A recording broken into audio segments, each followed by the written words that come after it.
Allahumma salli ala sayyidina Muhammadin al-fatihi lima ughliqa wal khatimi lima sabaqa nasiril haqqi bil haqq wal hadi ila siratikal mustaqim wa ala alihi haqqa qadrihi wa miqdarihi al-azim. Rabbi syrah li sadri wa yassir li amri wahlul 'uqdatam min lisani yafqahu qawli, amma ba'du. Radhiyallahu an syekhina wa wasilatina ila rabbina Sidi Syekh Abil Abbas Ahmad bin Muhammad At-Tijani wa an musannifi hadzal kitab Sidi Ali Harazim wa an muassisail ma'had ya maftuh wa bunya marfu'ah wa radhiyallahu bihim anna, amin. Fuqara Tijani rahimakumullah. Alhamdulillah, malam hari ini Jumat Legi bulan Oktober, kita bisa melaksanakan rutinitas kita berwadifah, berhailalah, dan tolaatul kitab. Dan insya Allah untuk Jumat Legi bulan November akan hadir bersama kita guru kita Hadrat Syekh Kiai Soleh Basalamah dari Brebes. Minggu yang lalu secara khusus saya datang ke beliau untuk memberikan undangan, dan beliau juga mengucapkan untuk para ikhwan di Malang Raya, Assalamualaikum warahmatullahi wabarakatuh.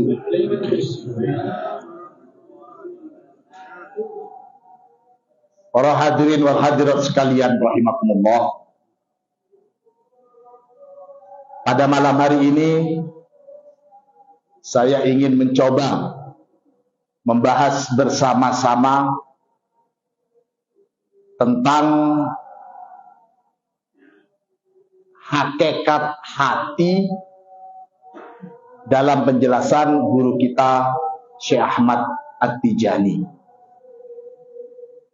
Syekh Ahmad Daud, sebagaimana ditulis oleh Sidi Ali Harazim, di sini dikatakan, qala al-musannif jawahirul qalbi sab'atun. Jawahir itu isim jamak dari mufrad jauharah. Jauharah kalau kita maknain secara letterlek itu artinya mutiara. Disebut mutiara karena mutiara itu intinya ada di satu tempat yang ada di tengah yang sangat berharga. Jadi maksudnya di sini jawahirul qalbi itu kalau boleh saya maknai itu adalah inti-inti dari satu kandungan isi utama di dalam hati. Guru kita Syekh Ahmad menjelaskan ada tujuh jauharah bagi hati kita. Di sini wal qalbu fihi sab'atu khazain. Di dalam hati itu ada 7 khazain, itu khazinah. Khazinah itu sorokan. Apa? Kalau ada lemari, laci. Nah, ada 7 laci hati kita. Kullu khazanatin mahallun li jawharatin minal jawahiri sab'ah.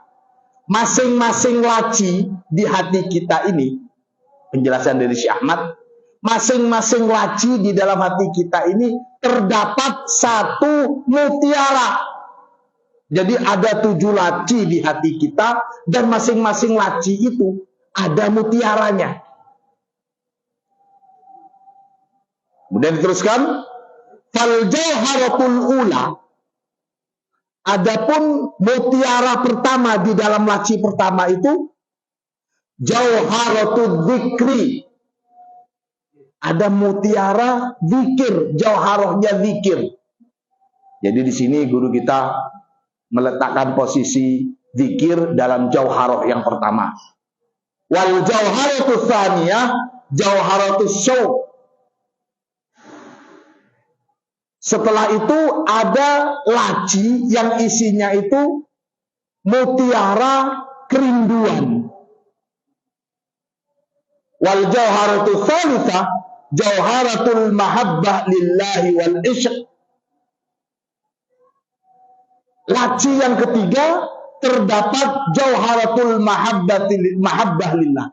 Terdapat mutiara cinta pada Allah wal ishq. Al ishq itu kita maknain ghirah itu semangat dalam cinta yang menggebu.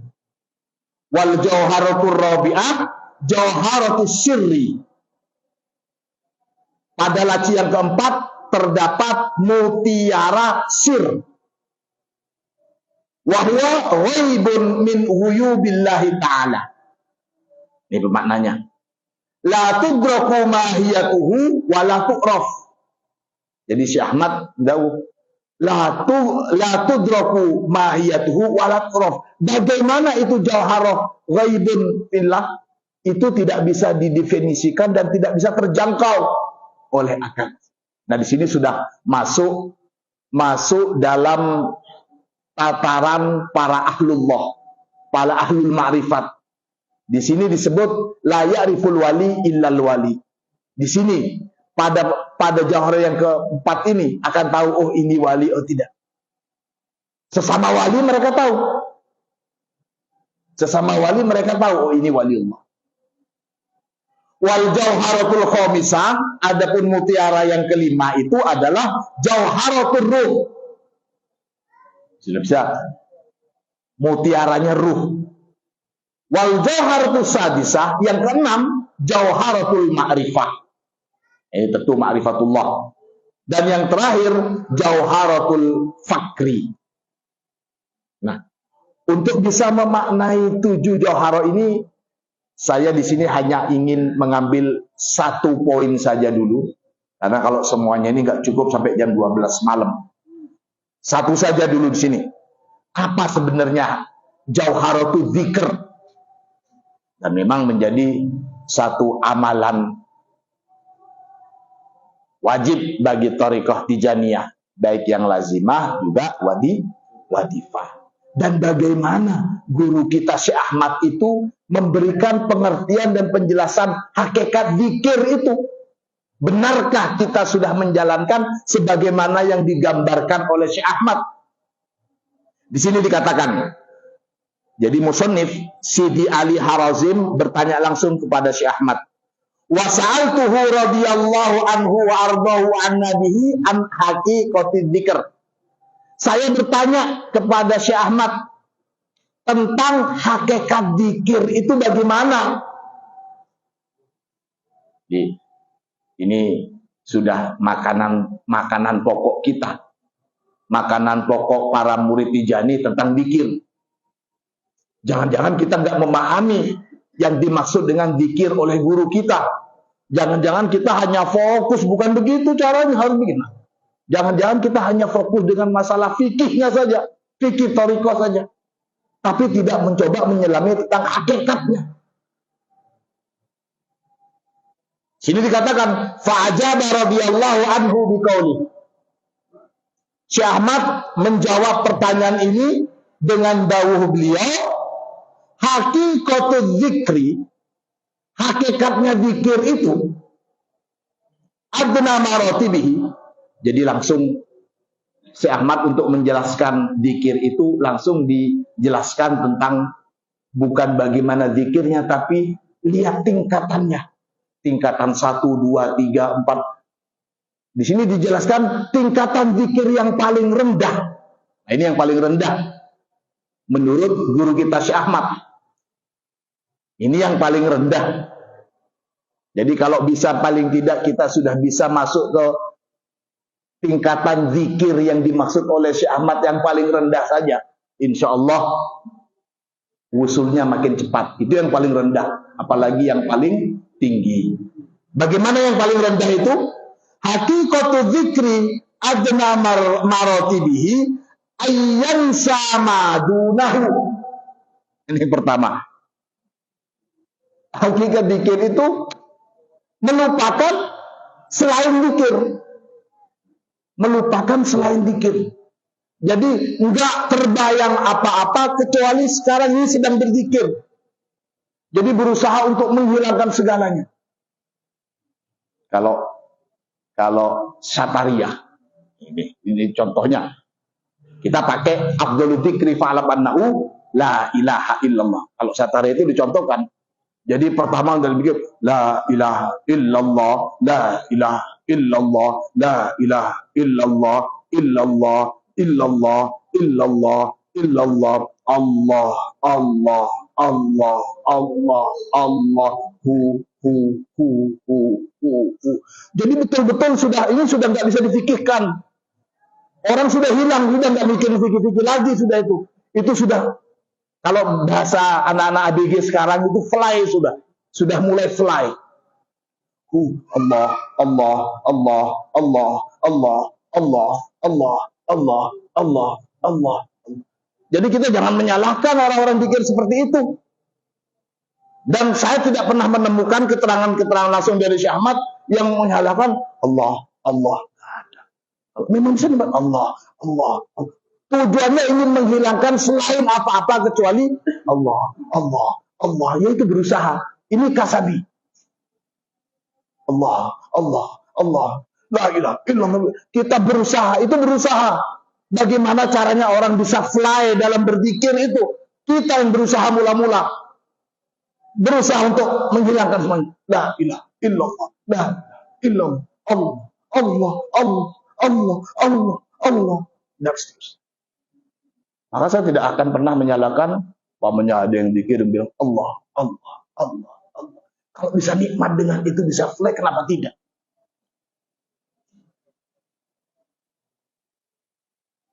Jadi untuk hal itu tokat tidak usah khawatir, bisa lagi begitu ya. Wah ini kalau saya ngaji di tokat,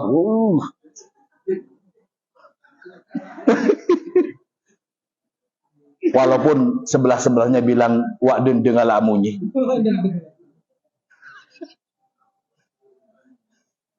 Allahumma sholli ala Muhammad. Ini contoh. Jadi di sini ini yang paling rendah loh, ya. Zikir yang paling rendah katanya si Ahmad itu ayyan siya madunahu. Ada faktor lain. Bagaimana caranya ya?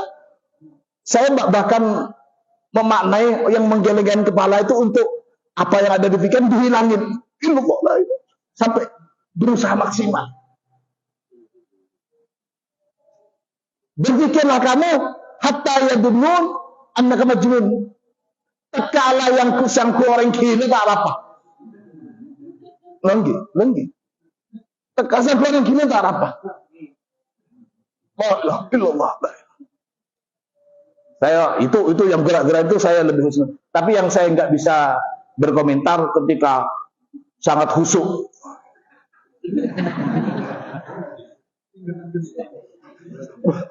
Tingkat.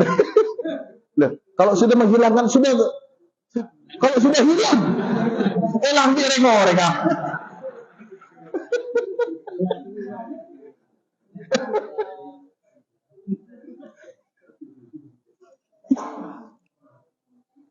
Jadi ini kita membahas tentang hakikat zikir dari si Ahmad. Itu adna marotibihi ayyan siyama dunahu wa a'lahu, dan tingkatan zikir yang paling tinggi itu hiya a'la marotibil istilam. Paling tingginya kesadaran dalam pemahaman istilam. Di sini disebutkan istilahnya al-istilam. Wa ala maratibil istilam ayyashhada nafsahu aina dhalikal wujud.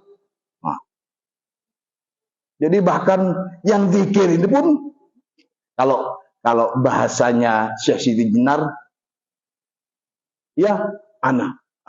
Saya Allah. Jadi sudah nggak ada lagi. Pertama, la ilaha illallah, ini bukan Allah, ini bukan Allah, Allah. Bukan, nggak ada yang ada. Allah. Itu sudah paling tingginya. Dan ini ditulis. Jadi sampai sedemikian guru kita Syekh Ahmad menjelaskan. Nah, sekarang saya tanya, di sini ada istilah al-istilham, as-sihku wal mahku. Saya lihat di kamus-kamus Arab yang munjid yang ini nggak ada. Tapi saya menemukannya di sini. Saya tanya, apa sih maksudnya istilham menurut dari Syekh guru kita itu? Istilham disuruh begini. Al-istilham huwa narun taridu ala qulubil muhibbin tahruku kulla syai'in tajidahu fi ma siwal mahbub. Al-istilham itu seperti bara api yang membakar semua selain yang dicintai, yakni Allah. Tidak ada yang lain sudah. Illallah. Wah, sudah nggak bisa dibayangin ini kalau sudah. Wa qad tadhhabu fi awqatin bi suratil mahbub min nafsil muhibbi wa huwa al-waqtu alladhi yatlubu al-muhibbu an yatakhayyal mahbubahu fala yaqdiru ala takhayyulihi wa la yuqimu suratahu liquwwati sultani harakati lahabin nar ya yuqalu fihi fi dalika hal mustalib. Al mustalib ini adalah orang yang fly. Jadi betul-betul sudah nggak ingat apa-apa. Sudah nggak ingat apa-apa. Saya entah mungkin maknanya ini atau mungkin ini masih tingkatan yang pertama. Saya sering itu kalau sudah yang saya tahu cuman ketika dzikir bersama beliau kalau di Mesir itu sampai satu jamaahnya ya sudah pukul-pukul nengah aja marah beli itu. Wah pokoknya, tapi kalau sudah dicolek jadi betul-betul hilang. Entah itu maknanya apa, terlalu besarnya beban namanya pukul-pukul nengah aja baru sebelah. Saya sering menyaksikan itu. Nah makna ini, jadi Syekh Ahmad melukiskan itu loh. Melukiskan itu. Itu mana istilahmu. Wa ala maratibil istilah di sini ayyashhada nafsahu aina dzalikal wujud. Paling tingginya apa namanya bukan ini sudah melihat dirinya bahwa ainul wujud. Ya maksudnya ya di Allah ya jelas sekali. Jadi sudah nggak ada dirinya, yang ada hanya Allah. Maka tidak heran ketika Ar-Rumi itu, kisahnya Rumi, setiap kali menoleh ke kanan, Allah. Itu masih tangkatannya gitu, yang anu. Tapi yang paling tinggi itu sudah melihat. Nah ini bahasa, kalau bahasa-bahasa seperti ini, kalau dimaknain secara syariat, ya sudah termasuk syirik. Tapi kalau sudah orang sudah fly, sudah nggak ada syirik-syirik, karena sudah tidak ada yang lagi, semuanya tidak ada, yang ada hanya Allah. Ini istilah tingkat tinggi. Sini dikatakan, wa huwa al-mu'abbar anhu bisahki wal mahki. Ini istilah yang tertinggi maknanya, as-sahku wal mahku. As-sahku itu di sini diartikan as-sahku huwa ihsasul abdi bi dhihabi tarkibiyati tahta qahri sultanit tajalli. Jadi sudah enggak merasakan kehadiran dirinya, sudah enggak merasa pendet, enggak merasa keringkingan, enggak merasa. Tapi kalau makanya wirid keringkingannya, tapi masih merasakan itu masih. Tapi keringkingan gitu juga pendet, atau mungkin masih la ilallah, itu orang la ilaha illallah itu berusaha untuk menghilangkan semuanya. Itu masih kasabi. Masih belum wahabi. Kasabi itu artinya yang berusahakan. Kalau wahabi itu sudah anugerah gitu. Itu upaya. Nah, tapi saya lihat panjenengan itu kalau zikir sudah sampai semuanya, sudah flying semua. Jadi nggak butuh anu lagi.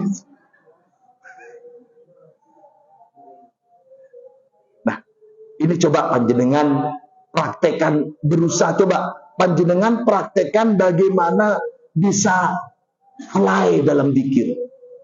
Apa bahasa Arabnya fly? Paham maksud saya? Jadi sudah wis tetis mesak. Nah itu bisa kita coba. Ya mungkin kalau umpamanya malu kita jemaah, ketika sendirian, ketika kita lazimah itu kalimat sudah, jadi sudah nggak ada aturan kalimatnya lagi sudah, karena yang keluar itu sudah berusaha bagaimana bisa menyetong. Sudah nggak ada zulfan, sudah nggak ada. Bagaimana rasanya? Sudah nggak ada Bildari lagi. Yang ada cuma Adlani. Hilang kesadaran. Itu. Nah, as-suku itu apa? Ya kalau makna artinya, makna lafadznya itu as-suku itu binasa. Jadi sudah nggak ada daya sudah. Kekuatan jasmania itu sudah tidak lagi, yang ada adalah kekuatan ruhaniyah. Ruhaniyahnya saya jalan itu. Jadi bukan ya samalah kalau umpamanya pendekar itu pas ya mau dia serang dari belakang pas kutek cibi gitu. Nah, itu apa namanya itu? Langsung kempengen jalan cibi. Nah itu kalau ruhani itu begitu. Jadi sama-sama ada refleksinya, refleksi ruhaniyah. Nah itu yang perlu kita latih sebenarnya. Itu yang perlu kita latih, bagaimana bisa refleksi ruhaniyah kita dalam berzikir itu. Kesempatan kita banyak sekali. Dan itu bisa jadi kenapa hailalah itu diminta panjang, karena mungkin kalau cuma 100 belum nyampe. Dikasih 1000, 1100, 1200. Mungkin ya 1 menit bisa fly itu lebih baik daripada tidak fly sama sekali. Jadi sudah merasakan. Ini yang ini. Salah satu makna kenapa hailalah banyak ya begitu. Memang dikasih waktu banyak. As-suku. Kemudian ada al-muhku. Huwa a'la minas-sukki. Huwa fana'ul abdi fil haqqi. Fala yadhar fil qawm illa khalaqa fi khalqin bitariqin niyabah wal istikhlas. Jadi di sini sudah ada suku al-muhku. Kalau sudah al-muhku itu sudah tidak pernah lagi melihat kesalahan orang lain, meskipun secara kasat mata salah. Yang dilihat orang berbuat seperti itu sudah disetir oleh Allah. Jadi sudah tidak pernah menyalahkan makhluk. Kita dihina, itu sebenarnya Allah yang menghinakan kita. Kita yang harus sadar. Kita terima kasih sama yang hina kita. Jadi nggak ada namanya waliullah itu sampai menyalahkan orang lain. Sesalah apapun. Wa haqiqatul istilm awwaluhu zuhulun anil aqwan. Nah, ini istilah ini. Ya, zuhul anil aqwan. Ngoreng linglung itu. Jadi sudah tak ingat goreng. Maksudnya tak ingat goreng. Itu tingkat-tingkat zikir yang sangat nikmat seperti itu. Wa huwal mu'addar anhu bil, di sini ditulis bil kasri, yang betul bisakri. Ini salah ini. Jadi meskipun yang betul as-sakru. Jadi orang yang mabuk itu. Dan banyak juga kitab-kitab Jawharatul Kamal itu yang ketika dibandingkan dengan kitab-kitab lain itu ada kesalahan yang entah salah cetak atau salah yang ngetik atau memang salah pemahaman. Di kitab ini saya lihat itu pernah saya dengan siapa itu? Salah itu muqaddam dari mana? Suruh ngecek, coba anunya ini bagaimana. Jadi kalau umpamanya nggak ada istilahnya mengkodok ketika lupa umpamanya nggak wadifah, nggak dikodok. Kalau di kitab ini nggak, kalau yang kitab itu harus dikodok. Nah itu jadi pemaknaannya berbeda. Mana yang betul wallahu a'lam. Jadi itu memang perlu tahqiq secara khusus. Wa wastu fana minal akwan ma'a amalihi bi fanaihi. Nah, ini sudah fana sudah. Jadi sudah ya fana itu istilahnya tidak melihat, kita sudah tidak ada lagi. Wa alahu fana'un anil qaum wa fana'un an fanaihi. Apa pentingnya begini-begini? Penting sekali. Karena ternyata saya tadi juga masuk materi khutbah saya, itu ketika para sahabat duduk kemudian berbicara tentang takutnya mereka kepada Dajjal. Jadi nanti Dajjal datang ini gimana, semuanya akan kacau. Takutnya kalau sampai datang Dajjal. Jadi sahabat cerita seremnya Dajjal. Ketika Rasulullah lewat, Rasulullah tahu kalau para sahabat ini sedang berdiskusi tentang kekhawatiran akan datang Dajjal. Rasulullah bilang, ala ukhbirukum bima akhwafu alaikum minad Dajjal. Apakah kamu mau saya kasih tahu apa yang lebih saya takutin atas kalian dibandingkan Dajjal? Jadi ada yang lebih dikhawatirkan oleh Rasulullah kepada kita umatnya dibandingkan dengan Dajjal. Banyak. Mereka jawab, iya ya Rasulullah, apa yang lebih dikhawatirkan? Dajjal ini kan sakti Rasulullah, gak ada yang bisa menang dengan Dajjal. Masa ada yang lebih serem lagi dari Dajjal? Iya.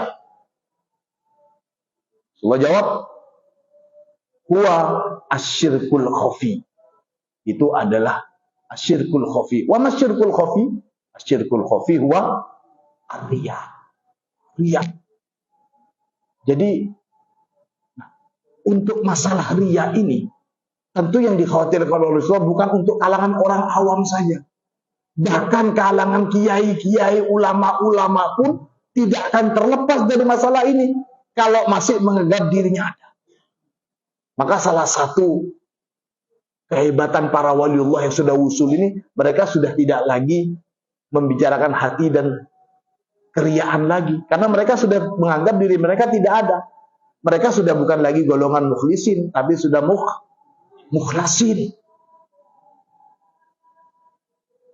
Riya itu ialah ingin dalam beribadah tujuannya bukan karena Allah, tapi karena ingin dipuji orang.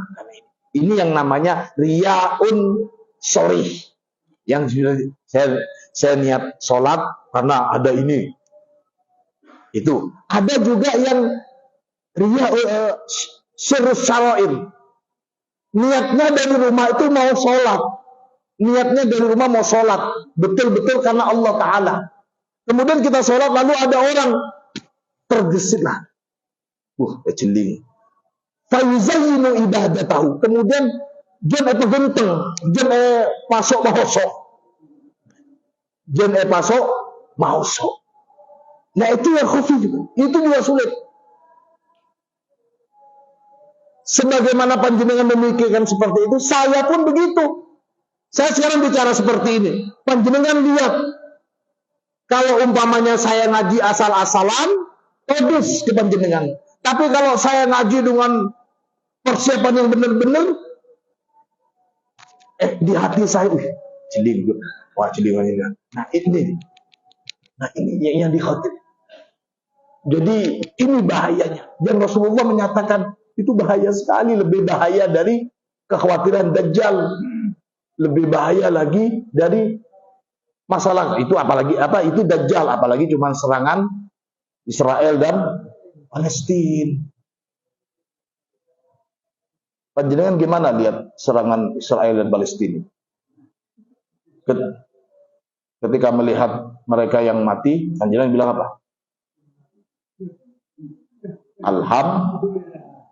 Busyra lana. Itu Banyai Fahim. Kenapa? Saya tadi diskusi dengan Fahim. Di dalam ayat itu, Subhanalladzi asra bi'abdihi lailan minal masjidil haram ilal masjidil aqsal ladzi barakna haulahu. Masjidil Aqsa alladzi barakna haulahu. Hunya di sini kepada Masjidil Aqsa. Padahal di sana ayat menulis dua masjid. Minal Masjidil Haram ilal Masjidil Aqsa. Tapi yang diberkahi itu cuman Aqsa saja. Panjenengan sekarang dengan realitas seperti ini, panjenengan tahu Masjidil Aqsa? Sekitarnya adalah orang Palestina yang sekarang ini diserah, pokoknya perang mereka itu sudah nggak takut mati. Anak-anak kecil itu malah nantang mati. Hampir setiap hari ada bom. Sekarang panjenengan mau maknain barakna haulahu, yang kami berkahi sekitarnya. Apa makna berkah di sini? Panjenengan mau berkah? Nggih. Pada tengah bom. Mau berkah enggak? Apakah ayat ini salah? Atau mungkin sebagian besar dari ulama-ulama kita yang belum pas memaknai kata berkah. Gini betul. Tidak mungkin ayatnya salah. Barakna haulahu. Oh iya itu dulu berkah. Kalau sekarang la'anna haulahu, dilaknat semua. Enggak. Tetap berkah. Salah satunya apa? Salah satunya bahwa kita punya pandangan bahwa kematian itu tidak selamanya menakutkan. Bagi mereka nikmat mati. Itu kan keberkahan. Rata-rata kebanyakan orang itu takut. Kenapa betul? Ternyata kita lihat di sana kematian itu indah. Nggak usah jauh-jauh. Kita kalau umpamanya bisa hidup sampai 300 tahun, bagaimana menderitanya kita? Gini apa betul? Untung panjenengan ini wajahnya semakin tua. Kalau wajahnya panjenengan dari awal sampai sekarang masih seusia wajah-wajah ABG, mau panjenengan. Panjenengan wajahnya mirip antara kakek dengan cucunya. Untung Haji Sukir giginya kalau pas lebih memang. Jadi semuanya harus kita, itu adalah nikmat. Kita bisa mati sebagaimana orang nggak sampai 100 tahun, itu nikmat. Bagaimana kalau kita hidup sudah usia 90 tahun tapi wajah kita masih gagah, cucu kita lebih kelihatan tua, cucu kita lebih kelihatan tua dari kita. Mau seperti itu? Itu salah satunya. Jadi di sana ada keberkahan. Keberkahan bahwa memang kematian itu bukan sesuatu yang menakutkan. Mereka nantang. Ya mungkin kalau kita sedikit-sedikit melaknat, waduh, tidak usah kita. Kita melihatnya dalam hal-hal seperti ini, itu adalah cara Allah untuk ngajarin kita bahwa kematian itu tidak selamanya harus ditakuti. Gini apa betul? Siap mati ya? Ya harus siap.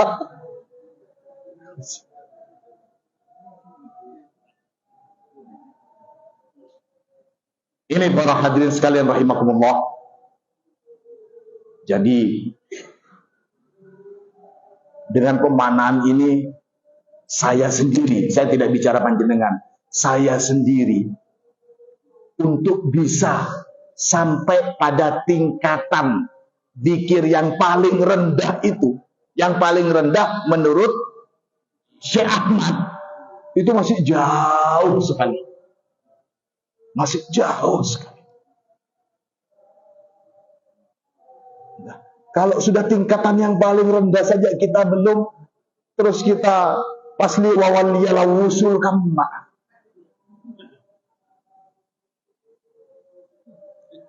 Secara tidak langsung kan Syekh Ahmad itu jauh begini ke kita. Wahai muridku, kalian punya amalan zikir. Tingkatan zikir yang paling rendah itu begini loh. Kamu tidak ingat apa-apa selain Allah. Tidak ingat apa-apa selain Allah. Usahanya macam-macam.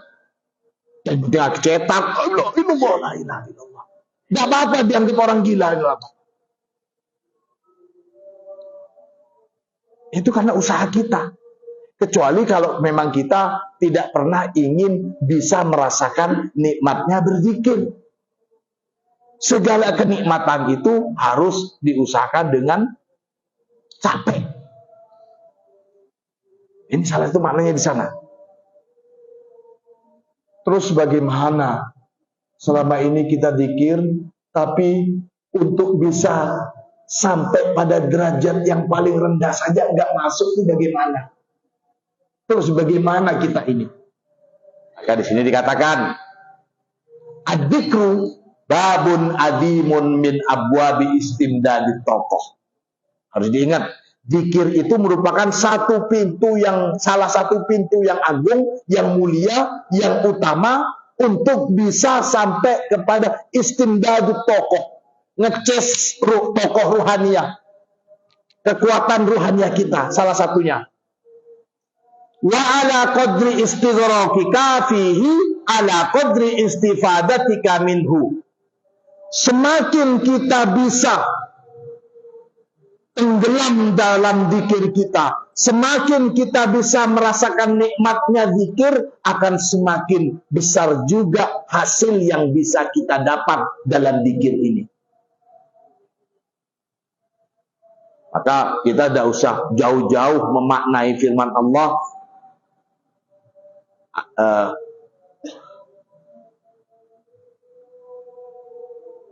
bidzikrillahi tatmainnul qulub. Dengan berzikir hati akan tenang. Ya, zikir yang bagaimana?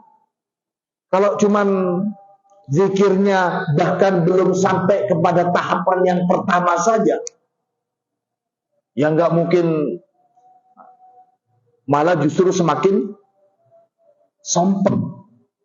Kalau demikian di sini dikatakan, walakin la tatrukiz dzikra li'adami hudurika ma'allah fi. Tapi jangan sampai meninggalkan zikir hanya karena kamu masih belum bisa hudur, hati kamu masih belum bisa khusyuk. Jangan sampai meninggalkan zikir. Fa'asa ayyarhamaka wa yungkilaka min dzikrin ma'a wujudi wa ghaflatin. Mudah-mudahan dengan keistiqomahan kita berzikir itu, Allah akan memberikan rahmat dan bisa memindahkan kita dari zikir yang masih lalai, zikir yang masih asal-asalan, pindah menjadi ila dzikrin ma'a wujudi hudurin, menuju zikir yang bisa hudur. Wa min dzikrin ma'a wujudi hudurin ila dzikrin taghayyaba fihi siwal madhkur. Nah, ini sudah paling tinggi. Dan dari zikir yang bisa khusyuk sampai menuju zikir yang sudah tidak ada lagi selain Allah. Jadi sudah nggak ada, makanya nggak ada istilah zikir berjemaah itu. Kalau sudah para wali-wali Allah sudah, mereka ya sudah kok mau berjemaah. Nggak ada orang lain, jangankan orang lain, dirinya sendiri juga nggak ada. Nah, disinilah yang sudah dimasuk dengan adzikru al-khafi, zikir yang senyap. Jangan dimaknai mana lebih utama antara zikir yang keras dengan zikir yang sil. Kalau bahasa syariat, apalagi kalau mereka memaknai zikir khafi itu, jangan la ilaha illallah, zikir setelah sholatnya sudah diam aja, ini zikir khafi. Bukan begitu zikir khafi. Zikir khafi itu adalah zikir daim. Kalau masih ingin berusaha untuk bisa usul, zikir kita ya harus kita yang berusaha masih. Dengan cara macam-macam. Saya tidak ngerti gimana caranya. Tapi mungkin kalau kita biasa dengan zikir bersama para wali-waliullah yang betul-betul sudah arif, sudah usul, kita mungkin bisa meniru. Paling enggak gimana rasanya kenikmatan bisa berzikir dengan beliau-beliau. Mudah-mudahan kita bisa barengan wadifah di Zawiyah Kubro. Amin Allahumma. Inilah para hadirin sekalian rahimakumullah tentang Jauharatul Qalbi yang pertama, yakni di dalamnya ada khazanatul dzikr. Ini amalan kita. Maka dari ngaji ini saya ingin mengajak diri saya dan panjenengan, monggo kita berlatih ini, coba. Kita berlatih sendiri di kamar ketika lazimah. Berusaha betul-betul ingin macet tong abe. Sok mikir cuman. Tapi kalau umpamanya istri manggil, orang tua manggil, ya itu resiko mudah mungkin dengan kita nyahu dan kita datang lebih mendahulukan orang tua kita, di sana jalan kebutuhannya. Setelah duduk kemudian usul, siapa yang tahu? Gini mau betul. Jangan malah disentak istrinya. Oh, tahu orang fikir. Jendela ngerti.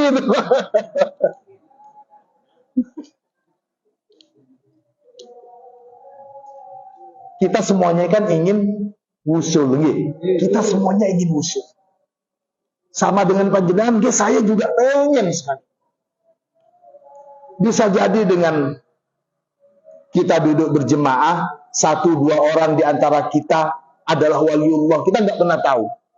Kita sekali lagi, kita nggak pernah tahu kalau di antara panjenengan ini ada yang waliullah. Jadi bukan berarti muqaddamnya sudah jelas waliullah, enggak, bisa jadi panjenengan duluan. Itu enggak ada catatan oh mau usul sama Allah, oh kamu belum muqaddam, enggak bisa. Enggak ada. Yang betul-betul bisa nyambung hati. Bisa jadi saya mendapatkan berkah dari panjenengan.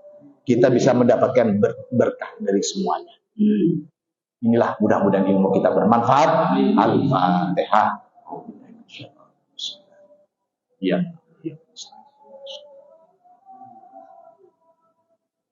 Hadanallah wa iyyakum ajmain. Assalamualaikum warahmatullahi wabarakatuh.